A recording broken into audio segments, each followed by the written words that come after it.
Pessoal, eu vou falar sobre o transtorno obsessivo compulsivo, o TOC. Todo mundo já muitas vezes banaliza esse termo, né? Quem é muito certinho, quem é muito metódico, que guarda os livros por cores certinhos, quem organiza muito a casa, é muito metódico com a organização da casa, quem é muito rígido, né? Então esse tem TOC. Na verdade tem traços, né? Todos nós temos assim, durante a nossa vida, algum momento que vai ter algum traço obsessivo. Mas existe o transtorno obsessivo compulsivo. Esse assim, esses sinais, esses sintomas podem levar mais de 1h30, 2, 3, 4 horas tendo o mesmo sintoma, que atrapalha no dia a dia, atrapalha na vida social, atrapalha na tomada de decisões. E daí vira o transtorno. O transtorno é quando esses sintomas eles são muito exagerados e te tira qualquer possibilidade de ter uma vida normal, social, diária, porque te sufoca esses sintomas, ele não deixa tu avançar na vida. Então, na verdade, o transtorno obsessivo compulsivo, o transtorno mesmo, né, ele já atingiu mais ou menos 4 milhões de brasileiros, a média, assim, diagnosticados, né, fora os que não foram diagnosticados. E, na verdade, o transtorno obsessivo compulsivo nada mais é uma defesa da tua mente de tentando lidar com a tua ansiedade. Quando tu está por uma ansiedade muito complexa ou por muitos motivos, né, já até genéticos ou traumas, e muitas questões podem levar ao toque. Mas o toque ele vai ser uma forma de lidar com a ansiedade. Quando tu está muito ansioso, tu acaba desenvolvendo esse toque a fim de aliviar essa ansiedade. É uma defesa distorcida da tua mente. E essa questão ela pode gerar várias questões. Primeiro, muito comum, pensamento obsessivo. Pensamento obsessivo, ele pode ser aquele pensamento que ele vem recorrente e não para. É muito comum nós termos muitos pensamentos negativos, um pensamento levar a outro, um pensamento levar a outro. Dependendo do grau desse pensamento, ele pode gerar um toque. Mas é muito mais característico os pensamentos obsessivos em relação a pensamentos disfuncionais, por exemplo, muitos pensamentos sexuais, mas não pensamentos sexuais normais, até mais depravados, como por exemplo, pensamento sexual com animais, pensamentos sexuais até com os familiares, então são pensamentos disfuncionais que às vezes te traz até repulsas, né? Então, e aí esses pensamentos, tu não quer ter esses pensamentos começam a vir, então esses são os pensamentos obsessivos. Tem a questão dos rituais, né? A repetição de coisas sem lógica. É muito comum tu fazer um ritual e na tua cabeça tu acha que tu está mudando alguma situação.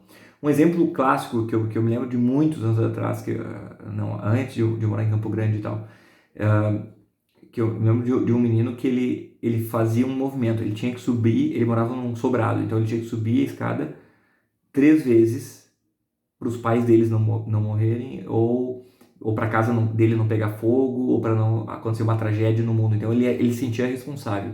Então ele tinha que subir a escada e descer 3 vezes. Quando ele fazia isso, ele ficava tranquilo e ia conseguir dormir à noite. Só que a obsessão ela nunca para. Daí depois criou um método, tem que ser 3 vezes 3, então tem que ser 9. 9 vezes subir a escada para os pais não morrerem. Não, depois 27 vezes. Ele ia multiplicando, ele ia fazendo algumas somas na cabeça. Quando ele via, ele passava a noite subindo e descendo as escadas para os pais deles não morrerem. Então, por isso que o ritual, quando ele é patológico, ele tira a pessoa da rotina. A pessoa não consegue ter uma vida normal. Então, uma das coisas, além dos rituais, tem várias, por exemplo, medo de contaminação. Essa questão, a pessoa tem um medo de germe o tempo inteiro, então ele lava as mãos várias vezes por dia, até às vezes começar a ressecar, descascar, sangrar as mãos de tantas vezes que lava, tomar banho muitas vezes por dia. Então esses rituais eles são muito, muito intensos. E agora imagina nesse período de pandemia, como essas pessoas não sofreram, né? Se nós que não temos, por exemplo, esse transtorno obsessivo compulsivo, quem não tem, já sofreu com medo da contaminação do vírus por causa da pandemia, imagina quem tem já esse medo de contaminação de uma forma exagerada por bactérias, vírus de uma forma geral, e com o surgimento da pandemia, né? Outro bem comum é a verificação, né? Tu verifica se a porta fechou várias vezes, aí tu vai e volta, já saiu umas 5 vezes de casa, já voltou, já conferiu a porta, se o gás está aberto, se deixou o gás ligado, vou chegar em casa, vai explodir o fogão, ou deixei o ferro, vai pegar fogo na roupa, nas coisas. Então a gente começa a ter esses pensamentos, né, de verificação, tu precisa. E na verdade, essas questões de verificações, por exemplo, é muito comum. É uma forma que a mente tenta parar, né? A mente tenta parar de pensar nesses pensamentos obsessivos, pensamentos repetitivos, evitar a ansiedade. Então, faz esse tipo de comportamento. Se verificou tanta vez a porta, fecha, abre, fecha. Isso faz com que alivie a ansiedade momentânea e corta momentaneamente esses pensamentos obsessivos. É a mente tentando combater isso, né? Por exemplo, é bem comum também não pisar nos quadradinhos, né? Não pisar nas linhas. Eu tinha isso um pouco quando era criança. Hoje, obviamente, não tenho mais.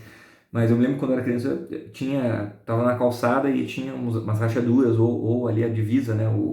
Ali onde está o rejunte, tu não pode pisar ali, né? Fica angustiado se pisar ali, então não podia pisar nos quadradinhos. Então a forma de lidar com a ansiedade é uma das formas. Então o toque, o traço do toque muitas vezes é satisfatório, né? A pessoa ser organizada, a pessoa ser metódica, a pessoa ser uma pessoa muito controlada, cuidadosa, até lê bastante, cuida das finanças, chega certinho no horário, é rígido.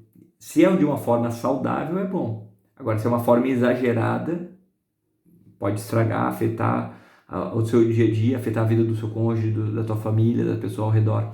Então, na verdade, é algo que traz muito sofrimento. Não é só aquela pessoa que é certinha. Essa pessoa que é certinha até é bom, dependendo do nível. Mas agora, quando é uma coisa muito exagerada, isso traz um sofrimento muito grande. A pessoa não consegue ter uma vida normal e natural. Então, assim, é muito importante também na terapia poder trabalhar isso. A terapia a gente consegue identificar por que tu tem esse toque, de onde veio isso. É um trauma da infância, é uma repetição que os pais eram assim, mas assim, a repetição não gera o transtorno. O transtorno ele vem de algum trauma, ele vem de alguma coisa até genética, pode ser também.